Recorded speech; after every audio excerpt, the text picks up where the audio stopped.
오늘 행악자들을 삼가라 하는 제목으로 하나님의 말씀을 생각해 보겠습니다.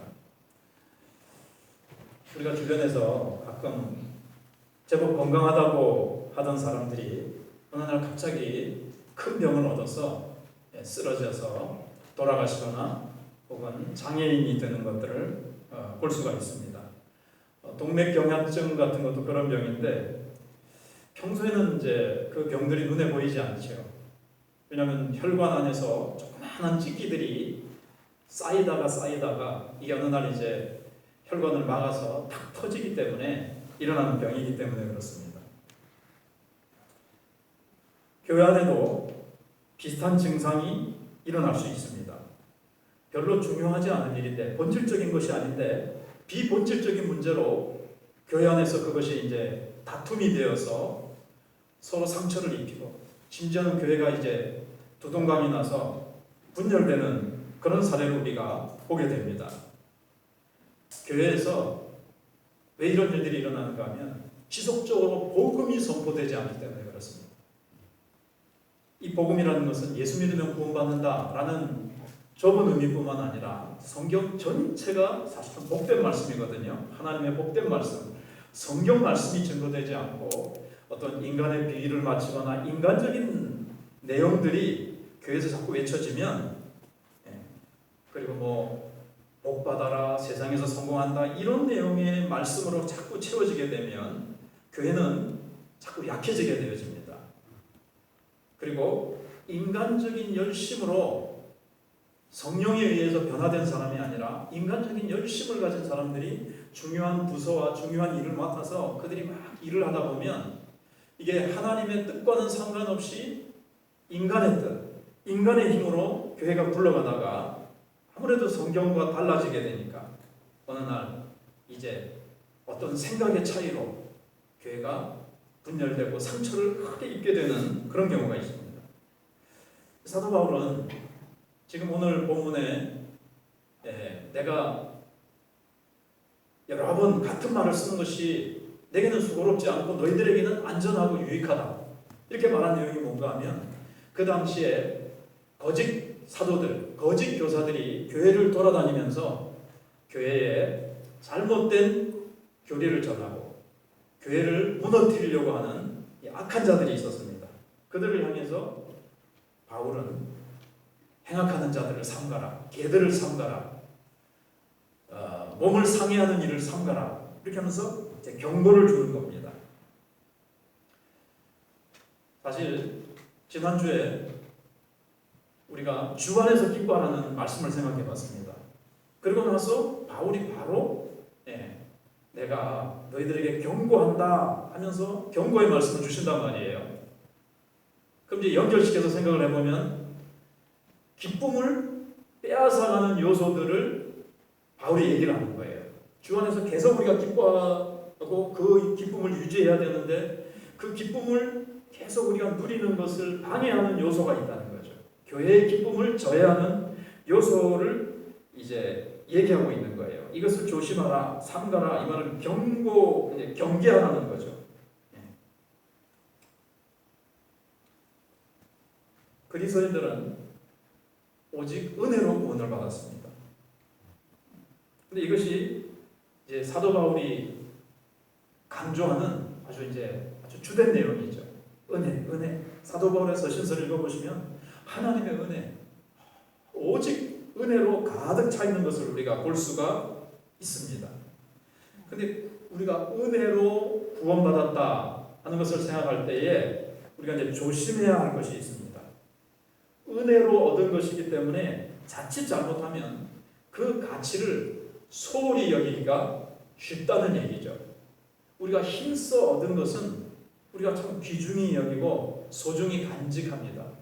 근데 공짜로 힘 안 들이고 땀 안 흘리고 얻은 것은요, 이게 처음에는 공짜로 생겼으니까 이야 좋다 하지만 자신도 모르는 사이에 시간이 얼마 가지를 못합니다. 이스라엘 백성들을 보십시오. 홍해를 건너서 애굽에서 구원받은 다음에 얼마나 장구치고 소고치면서 하나님을 찬양하면서 기뻐했습니까? 그러나 보름이 지난 시간에 마라의 쓴물을 앞에서 그들이 원망하고 불평합니다. 그래서 우리가 이스라엘 백성들이 이 받은 구원의 기쁨이 불과 보름도 안 가는 것을 우리가 보게 됩니다. 그만큼 은혜를 완전히 내 것으로 소화하고 내 것으로 소유하고 은혜의 세계관을 가지고 평생을 살아간다는 것이 그렇게 쉬운 것이 아닙니다. 고마운 마음이 여러분 며칠이나 갑니까?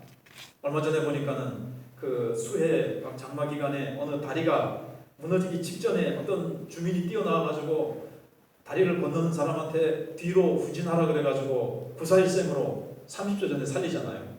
그 사람이 이 은혜는 평생 잊지 않겠습니다. 내가 2번 산다는 마음으로 열심히 살겠습니다. 제가 그 말을 들으면서 저게 며칠이나 갈까 그런 생각을 했습니다.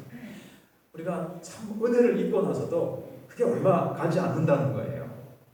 그래서 이 은혜를 계속 받은 것도 중요하지만 계속 지켜나가는 것은 더 중요하다는 거예요. 그래서 그걸 지켜나가기 위해서 필요한 것이 이제 너희들이 이제 삼가해야 될 것이 3가지가 있고 오늘 본문에서 쉬해야 될 것이 3가지가 있다라고 말씀하고 있습니다. 삼가해야 될 것은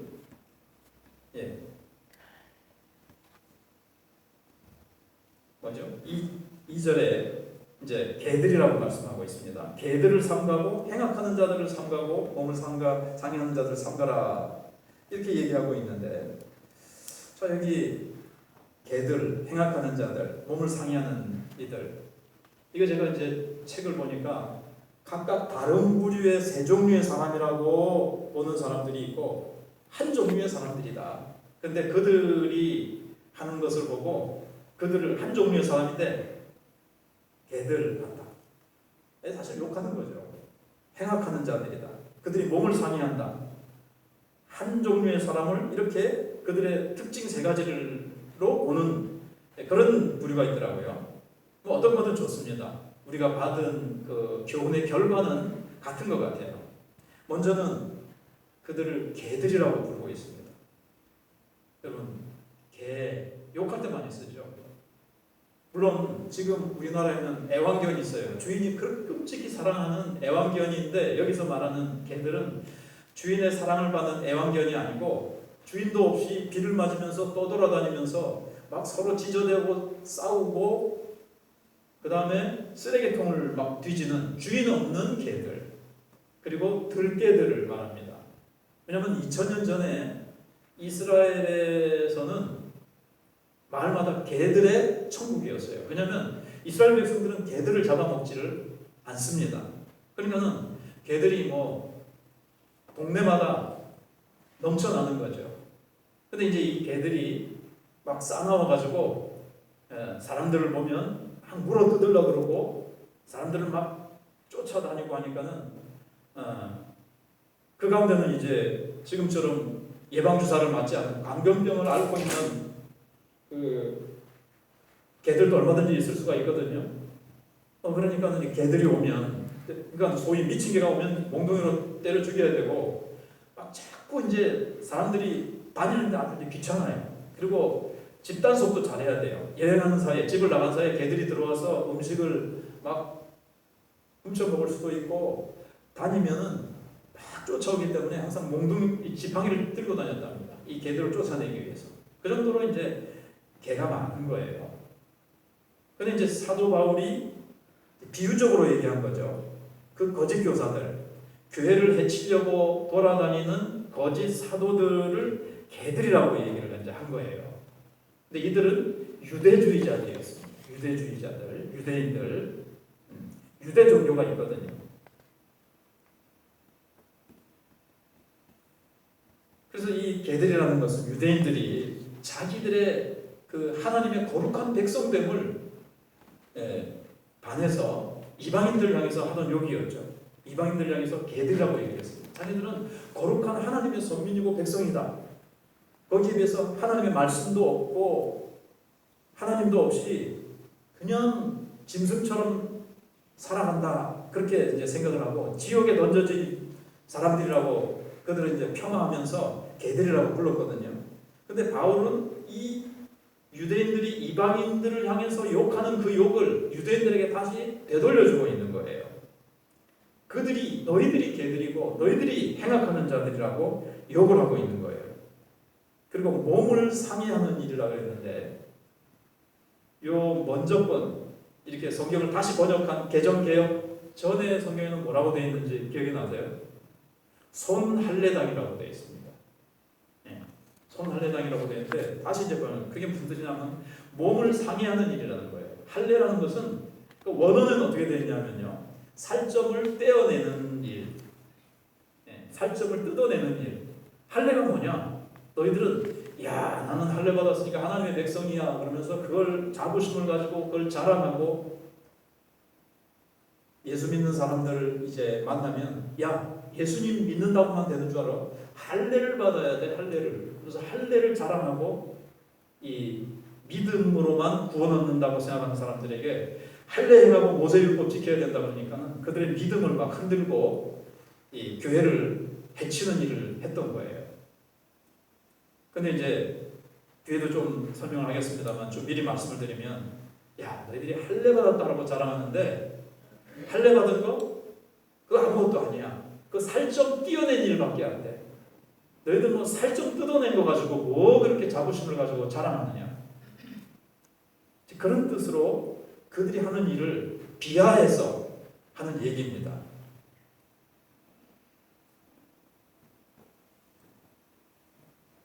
그래서 유대인들이 너희들이 몸을 상해하는 일을 이제 했는데, 너희들은 뭐 할례를 받았기 때문에 거룩한 하나님의 백성이라고 자랑하고 자부심을 가지고 있지만 너희들은 사실상 더 이상 하나님의 백성이 아니라는 거예요.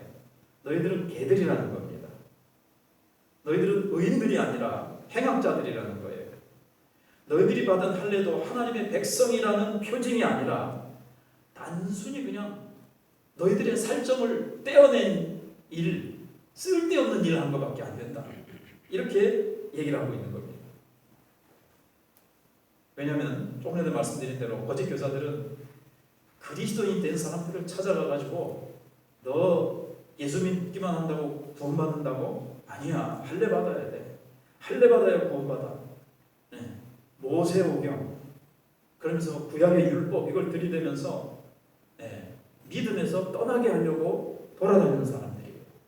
그리고 교회마다 돌아다니면서 이 거짓 교사들이 뭐 행악하는 자들하고 다 연관된 겁니다만은 금품을 이제 뜯어내고 교회 들어와가지고 우리도 사도야, 우리 복음 전하는 순회 전도자야 그러면서 교회에서 떠나지 않고 맛있는 음식 가져와, 그래서 좋은 잠자리 마련해내 그러면서 금품을 뜯어내고 이런 자들이라는 거죠. 아주 게으르게 일도 안 하고 교회에 그냥 눌러 앉아가지고 성도들을 괴롭히고 잘못된 교리를 전하고, 이제 뒤에 3장 뒤에 나옵니다만 자기의 배만 위하는 자요, 십자가의 원수요, 이런 자들이 나오면 이제 그런 표현이 나오거든요. 이제 그들이 그렇게 되는 거예요. 교회를 찾아다니면서 교회를 물어뜯고 교회를 해치고 거기서 성도들의 금품을 뜯어내고, 이러니까 이제 개들과 같은 자들이라는 거예요. 두 번째는 행악하는 자들을 삼가라 그랬습니다. 이건 이제 행악하다는 말은 이제 동기도 악하고 또 악한 행동을 하는 자들이라는 그런 뜻입니다. 일종의 행동 부대예요. 어쩌면 사도 바울은 자기를 생각하면서 이 말을 썼을지도 모르겠습니다. 왜냐하면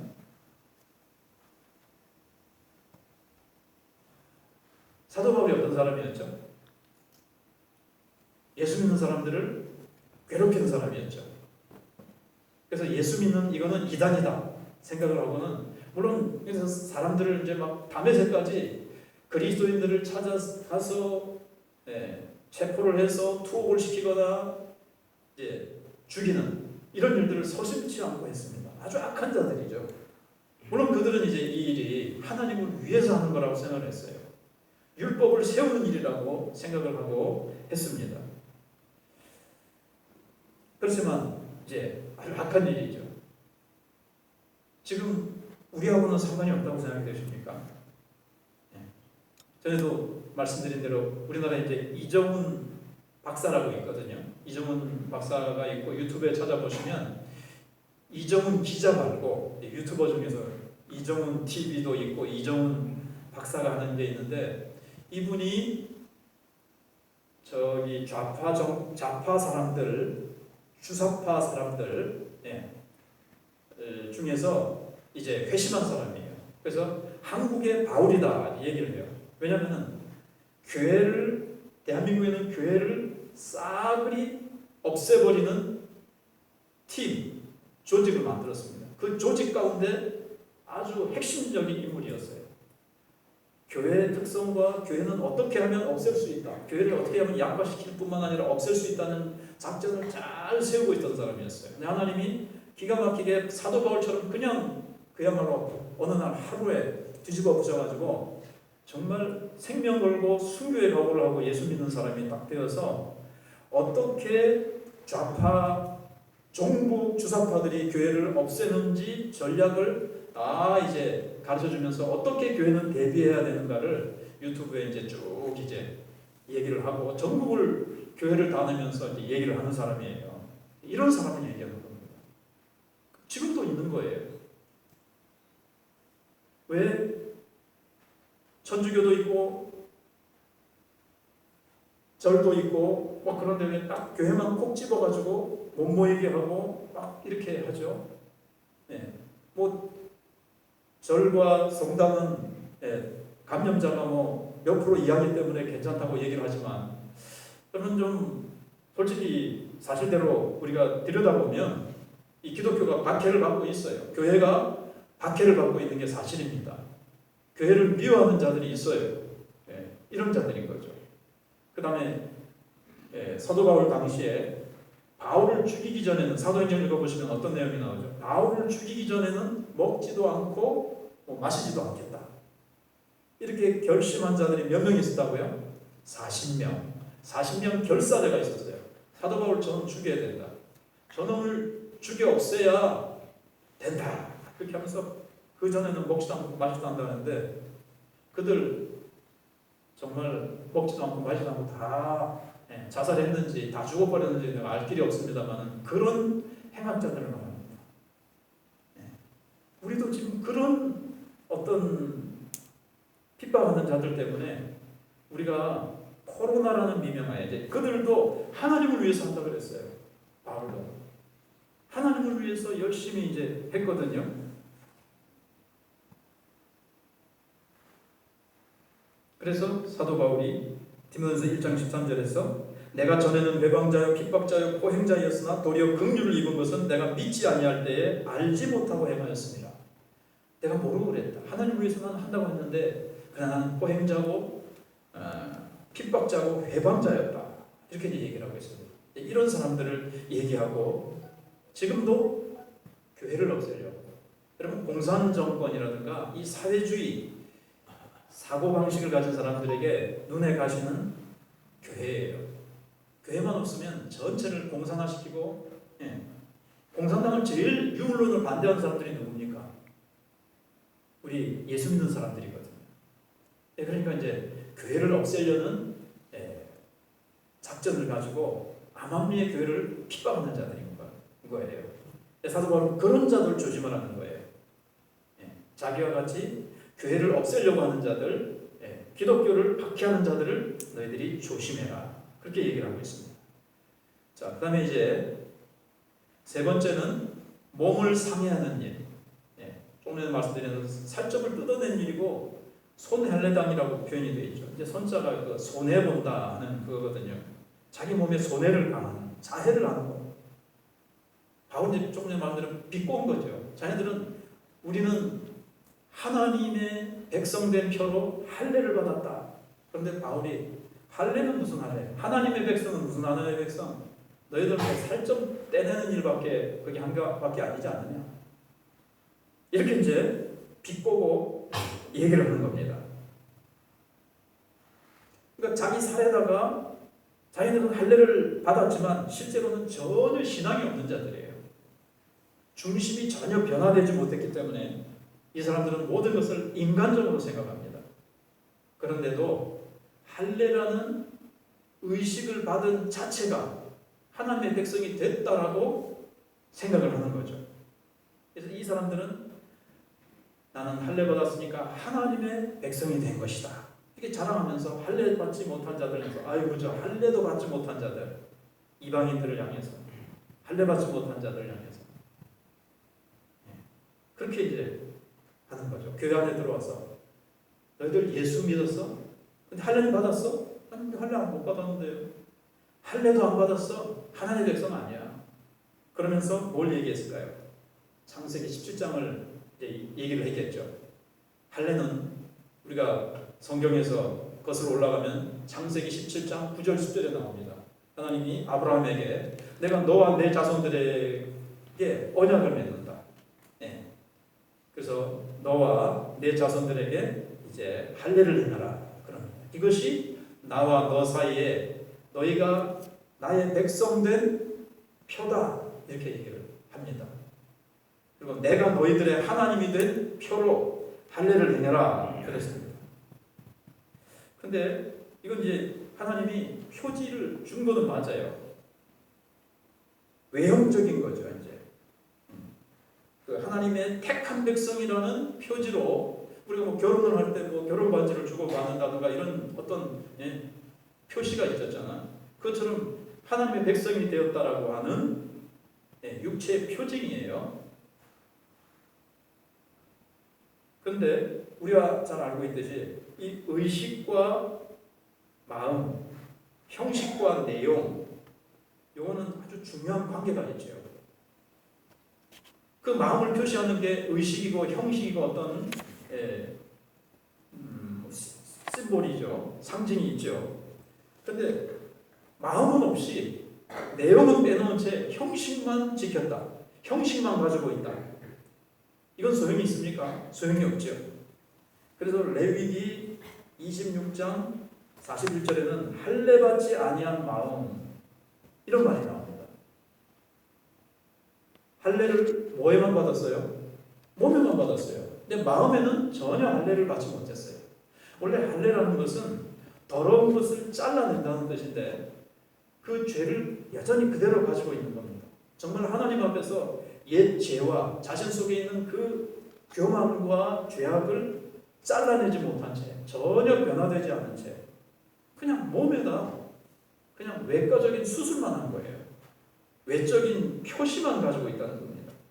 예레미야 6장 10절에는 또 이런 말씀이 나오는데 할례 받지 못한 귀. 이게 무슨 뜻이겠습니까? 하나님의 말씀을 아무리 들어도 알아듣지를 못해요. 그럼 귀에도 할례를 받아야 되느냐? 그건 아니고 마음이 할례를 받지 못했기 때문에 중심이 정말 나는 죄인이요. 나는 하나님의 구원을 필요로 합니다라는 하나님 앞에서의 이 꼬꾸라지고 하나님 앞에서 성령이 주시는 참된 영적인 할례를 받지 못했다는 뜻이죠. 그러니까 마음도 변화되지 못하고 그러니까 하나님의 말씀을 들어도 깨닫지 못하고 그러면 또 뭐도 있겠습니까? 할례 받지 못한 입도 있겠죠. 그러니까 이사야 6장에서 이사야가 성전에 들어갔을 때 제단 숯불로 이사야의 입을 찢어버리잖아요. 그래서 참된 할례를 받아야 된다는 거예요. 너희들은 할례 받았다 그러는데 변화된 거 있냐? 너희들이 참된 하나님의 백성이냐? 그럼 몸을 상해한 것밖에 안 되잖아. 살 좀 뜯어낸 것밖에 안 되는 거야. 너희들 형식적인 신앙인일 뿐이야. 이런 뜻이에요. 마음이 할례받지 못한 상태에서 성령으로 새 사람이 되지 못한 상태에서 세례받으면 뭐 하느냐는 거죠. 지금 얘기하면 입교 예식을 했습니다. 입교 예식을 했는데 마음이 변화가 없어요. 그래서 얼마나 많은 청년들이 교회를 떠납니까?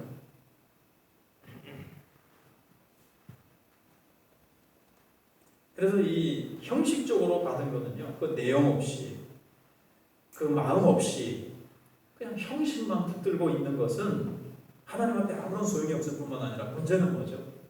교회에 해악을 끼친다는 거예요.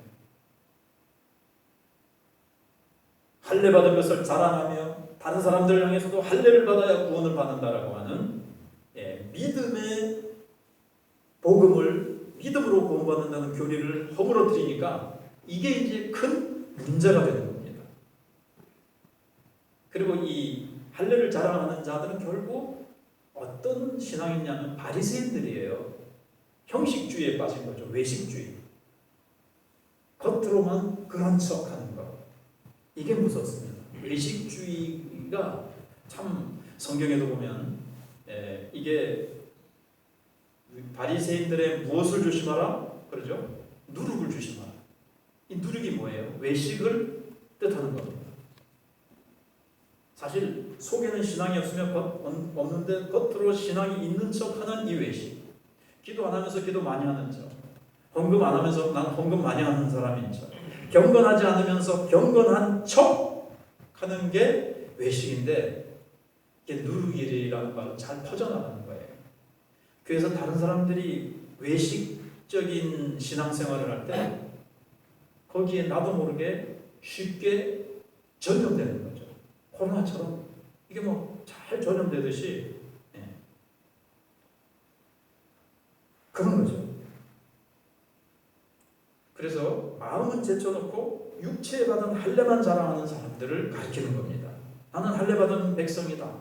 이걸 이제 막 사람들에게 자꾸 자랑하고 싶은 거예요. 우리 그리스도인들도 빠지기 쉬운 함정입니다.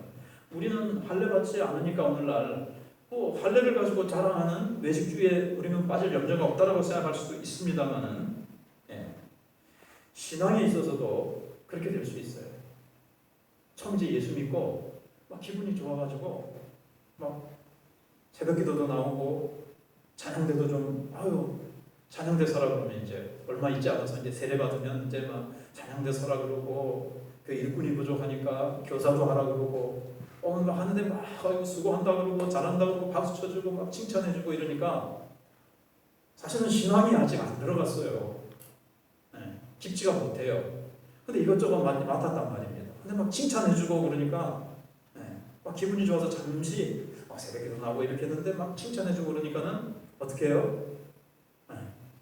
그 이제 계속 억지로 하는 거죠. 나중에 이제 그 기분 좋은 게 사라졌는데도. 그럼 이제 이 외식주의에 빠지는 거예요. 힘들고 하기 싫은데도 칭찬해주고 하니까는 그러다가 보면 이제 직분도 맡게 되고. 그래서 안에 신앙은 깊지가 못한데 신앙이 깊은 척, 신앙이 있는 척. 그래서 이제 교회 일을 하다 보면 아직 중심이 변화되지 못했는데 잘 믿는 척, 경건한 척 이런 외식에 빠지기가 쉽습니다. 자, 이렇게 삼가야 될 것을 얘기한 후에 사도 바울은 이제 취해야 될 것을 세 가지를 얘기합니다. 그것이 뭔가 하면 첫째가 하나님의 성령으로 봉사하랍니다. 근데 이제 여기 봉사라는 말을 다시 원어를 보시면요. 예배로 되어 있어요. 이 봉사가 하나님을 향한 봉사는 예배고요. 사람을 향한 봉사는 봉사가 되는 거예요. 이것은 이제 하나님 앞에서 예배하는 것인데 예배를 이제 뜻하는 거라는 말씀을 이제 방금 드렸습니다. 그래서 보충 번역을 한다면 성령 안에서 예배하는 거죠. 성령은 누구십니까? 그리스도의 영이시고 그리스도의 마음입니다. 그래서 우리가 하나님 앞에 나아갈 때는 성령이 인도하는 대로, 성령이 알게 하는 대로, 성령이 깨닫게 하시는 대로, 성령이 감화하시는 대로 조금 더 거스르지 말고 성령 안에서 그대로 예배하라는 겁니다. 신령한 예배를 드리라는 거예요. 물론 우리가 예배드리는 이 형식, 이 예식도 중요하지만 먼저 영과 진리로 나 오늘 여기 나와서 1시간 동안 앉아서 가만히 설교 듣고 갔으니까 나 예배드렸어. 근데 그거는 형식이죠. 예식이죠. 그 안에 성령으로 예배드려야 된다는 거예요. 성령 안에서 예배드려야 된다. 영과 진리로. 진리의 말씀을 내가 성령으로 들으면서 내가 죄인이라는 것을 깨닫고 나에게는 아무런 자랑할 것이 없다는 것을 하나님께서 깨닫고 오직 나의 자랑은 예수 그리스도시고 나를 구원하신 분은 예수 그리스도시고 나의 나된 것 내가 이렇게 지금 하나님 앞에서 어깨를 활짝 펴고 사람 앞에서나 하나님 앞에서나 이렇게 활짝 펴고 감사하면서 이렇게 살아갈 수 있는 게 다 누구 때문이에요? 예수님 때문이죠. 그걸 깨닫고 예수님만 찬양하고 예수님만 존귀케 해드리고 싶고, 그 뒤에 나오는 예수님을로 인해서 너무 은혜 받고 예수님께 감사하고 지옥 갈 수밖에 없는 나에게 내가 받을 수 없는 그 자비의 은혜, 구원의 은혜를 받았어요. 십자가의 사랑을 내가 받았어요. 오직 나의 나 된 것이 오직 예수님으로 인해서 됐다는 걸 알게 된 거죠. 예. 그래서 그걸 이제 깨닫는 겁니다. 이게 이제 성령 안에서 드리는 예배예요. 나는 죽어지는 겁니다. 사실. 말씀의 수술로 내 속에 곪은 것이 있다든가 내 속에 수술해야 될 부분들을 막 수술하는, 여러분 알턴지를 막 빼버리고 수술을 그냥 더러운 내 속에 어떤 것들을 다 수술해버리고 나면 얼마나 시원하고 개운하고 그렇습니까? 예배가 성령 안에서 드려지는 그런 예배입니다. 그래서 이제 기쁨이 넘치는 거예요. 두 번째는 그리고 예배 시간에 그래서 조금이라도 달라져야 되는 거예요. 예배 한 번의 예배로 인생이 달라지는 경우도 종종 있겠지만, 안 믿다가 예배 한 번 드리고 성령의 불을 받아서 그런 경우도 있지만, 그러나 우리가 이제 예배를 드리면서 조금씩 변화되는 거예요. 오늘 여러분들이 예배를 들어왔습니다. 나갈 때 조금이라도 변화가 있어야 됩니다. 올 때 그대로다. 제대로 예배를 드린 게 아니에요. 예배 시간에 성령이 임하셨고 하나님의 말씀이 나를 찾아오셨는데, 성령 안에서 예배를 드리면서 내가 아무것도 아니고 내가 자랑하는 것들, 내 속에 있는 내가 자랑하고 싶은 것들이 아무것도 아니라는 것을 깨닫고 주님의 은혜라는 것, 하나님의 사랑이라는 것을 깨달았는데, 나가면서 조금이라도 오기 전보다는 기쁨을 담아가게 되는 거죠. 그런데 올 때 무거지상으로 하는데 나갈 때도 무거지상이다. 이게 아니죠. 예. 조금이라도 얼굴이 펴져가지고 마음이 더 너그러워지고, 예.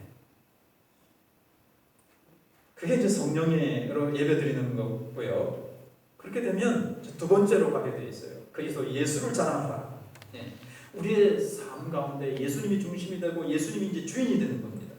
내가 살아있는 것이 예수님 때문이라는 걸 깨닫는 거예요.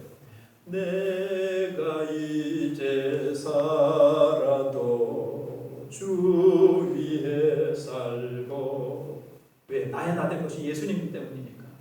내가 이제 죽어도 주 위에 죽네.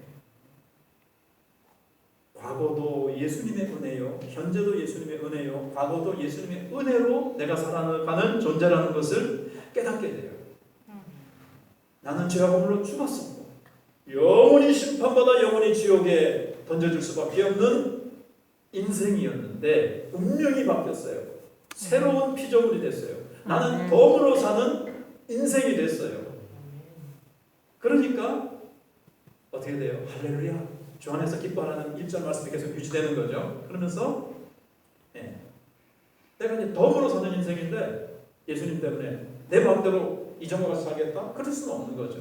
나는 이제 내 인생을 덤으로 살게 해주신 예수님을 위해서 살겠습니다.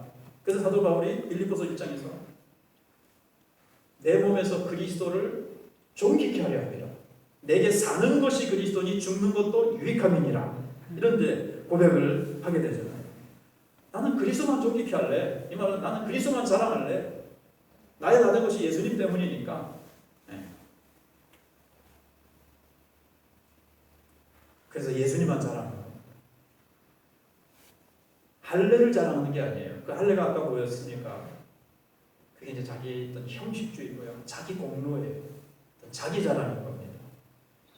여러분, 예수님을 자랑할 때 주 안에서 기쁨이 유지될 수 있고요.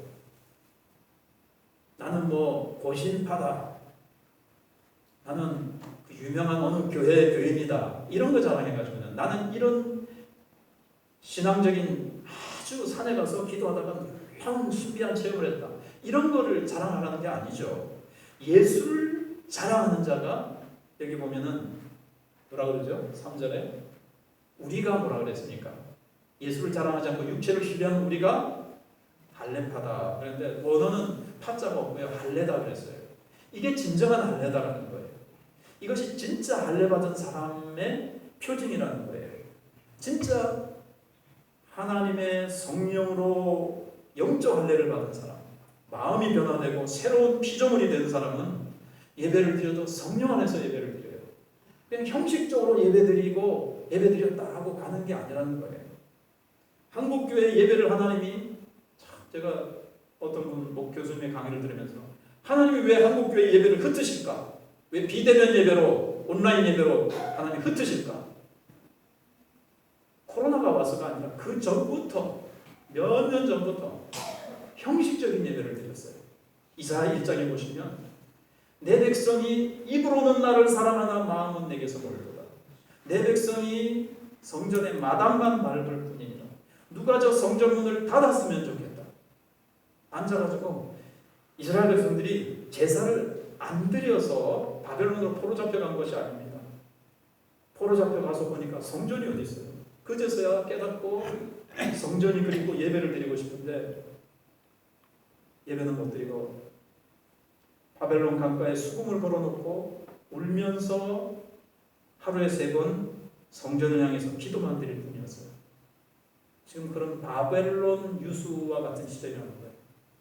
성전에 오지 못하고 집에서 기도만 드리고 온라인으로 예배 드리면서 겨우 명맥만 유지하는 것. 왜? 형식적인 예배를 드렸거든요. 말이 나온 김에 우리 교회도 그럴 수도 있는데 이 목사님들이 오후 예배 안 드린다 그러니까 성도들이 막 기쁨이 충만하고 은혜가 충만하더라. 우스갯소리를 그렇게 하더라고요. 오후 예배 드리기 싫은데 막 중직자인데 내가 그래도 직분자인데 드리기 싫은데 억지로 드렸다는 거죠. 안 드린다니까 아이고 시간도 많고 막 쉬고 뭐 육신적인 그런 면도 있을 수 있겠죠. 하나님이 억지로 드리는 예배, 형식적으로 드리는 예배, 마음이 없는 예배를 드리면 하나님이 그런 예배는 받으시기 싫다는 거예요. 성전문을 닫았으면 좋겠다. 그들이 바벨론을 포로 떼기 전에 예배를 안 드렸기 때문이 아니고 예배는 잘 드렸는데 삶은 전혀 하나님의 백성의 삶이 아니었어요. 예배는 그야말로 빨리 끝냈으면 좋겠다. 형식적인 예배로 끝쳤던 거예요. 하나님 그런 예배를 받지 않으세요. 영과 진리로 드리는 예배, 참된 예배를 드리시는 한글을 원하시는 거죠. 그리고 자기 자랑. 한국에 얼마나 자기 자랑이 많습니까? 세상에서의 세상 자랑. 그런데 참으로 변화된 사람은 예수만 자랑하는 거예요. 예수. 그 다음에 마지막으로 육체를 신뢰하지 말라. 이게 이제 사실 4절부터 뒤에 쭉 나와요. 사도 바울이 자기를 예를 들어서 자기가 전에는 할례를 자랑했고 이스라엘 백성인 것을 자랑했고 이러다가 자기가 성령으로 변화되어지고 자기가 전에 신뢰하던 육체적인 것들을 내가 다 배설물과 같이 여겼다 하는 내용이 뒤에 나오기 때문에 오늘 이제 간단하게 해도 되겠죠. 육체를 신뢰하지 말라는 것은 하나님만 신뢰하라는 겁니다. 이 육체는 뭘 말할까요? 내 힘, 내 지혜, 내가 쌓아 올린 것, 내 안에 있는 자원이에요. 인간적인 자원들. 성령이 주시는 힘과 성령이 주시는 능력을 의지하는 것이 아니라 자신의 힘, 자신의 경험, 자신의 잔머리 굴리는 것, 뭐 세상적인 돈과 세상적인 프로그램과 세상적인 것을 의지하는 것. 이것을 의지하지 않고 성령님만 의지하는 것. 환경과 사람이 아닌 하나님을 의지하는 것을 말합니다. 그 사람이 진정한 할례 받은 자고 그 사람이 진정한 하나님의 백성이라는 거예요. 자, 그럼 이제 우리의 영적 건강을 한번 확인해 보겠습니다. 제가 30대 평소에 제법 건강하다고 생각하는 사람이 어느 날 갑자기 큰 병에 걸려서 넘어지는 것을 예를 들었습니다. 나의 영적 건강은 지금 어떤지, 나의 기쁨을 빼앗아가는 독소 조항이 무엇인지를 한번 점검해 보는 거예요. 먼저는 우리 안에 기쁨이 있습니까? 1절하고도 계속 연결되는 내용인데요. 정말 할례를 받은 자는 성령 안에서 예배를 드리면서 예배 안에서 참된 기쁨을 맛보고 예수님을 그래서 자랑하고 싶고 나에게 참된 기쁨을 주신 예수님을 자랑하고 싶은데, 여러분 예배로 인한 기쁨이 있습니까? 아멘. 오늘 예배 드리러 오면서 비대면 시대지만 우리 교회는 예배 드리러 가서 참 감사하다.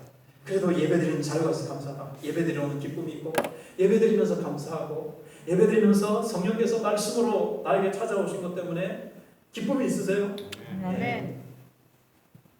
영적으로 건강한 겁니다. 예배 드릴 때마다 나는 죽고, 나는 아무런 자랑할 것이 없고, 나의 의는 아무것도 없고, 나의 의는 예수님밖에 없습니다. 아멘. 이런 고백이 있습니까? 아멘. 내 속의 교만과 아집을 성령님께서 죽이는, 그것이 아프지만 그런 아픔과 주님, 내 속에 이런 교만이 있습니다. 십자가에 이미 못 박혔음을 내가 알고 성령으로 이 교만을 내가 날마다 죽이고 살아가게 해 주옵소서. 이런 고백이 있고, 이제는 예수님만 자랑하겠습니다. 내가 나가서 예수님만 내 몸에서 존귀케 하며 살고 싶습니다 라는 그런 고백이 이 예배에서 우리의 삶 가운데서 있다면, 우리가 진정한 할례파고 진정한 영적인 할례를 받은 자들입니다. 아멘. 그래서 예수님만 자랑하고자 하는 힘과 용기와 능력이 샘솟는 이 시간이 되기를 바랍니다. 아멘. 이제 말씀을 붙들고 하나님 앞에 기도하며 나가도록 하겠습니다. 하나님, 정말 우리가 무엇을 삼가해야 되는지, 우리의 형식주의와 외식주의를 삼가고, 또 우리가 어떤 종교적인 연륜을 자랑하거나 그런 것들을 삼가게 해달라고, 우리가 성령 안에서 봉사하게 해주시고 성령 안에서 예배드리게 해달라고 기도하며 나가겠습니다. 하나님